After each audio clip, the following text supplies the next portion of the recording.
Doctor Babasaheb Ambedkar हांच्या ह्या यादीस्त आम्ही आंबेडकर भवन, डॉक्टर बाबासाहेब आंबेडकर भवन हे परवरी फाउंडेशन स्टोन आम्ही घातला। म्हाका दिसता फुडल्या वर्सभराच्या भितर हे पूर्णत्वास येतले।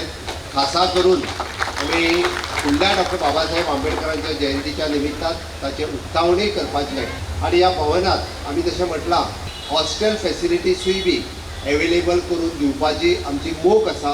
SC भुरगे जे भुरगे पणजेत आणि पुराय ह्या परिसरात जे शिकता ह्या विशेष भुरग्यां खातीर हॉस्टेल फॅसिलिटीजूय बी एवेलेबल करून दिवपाची सरकाराची मोख आसा। चोपड्या सर्कलाचेर सगळ्यात व्हडलो गोंयांत सगळ्यात व्हडलो डॉक्टर बाबासाहेब आंबेडकराचो पुतळो आमी हांगासर सायज स्थापन केल्ले आहात। ह्यो फक्त SC भावांचोच न्हू, ह्यो सगळ्या समाजाचो। कित्याक देशात जे बरें काम केलां आज तरी आमचे मदें ना, आमचे कर्तव्य जावन आसा तांकां याद करपाक, म्हणून आज 135th एनिवर्सरी आमी तांकां याद करता।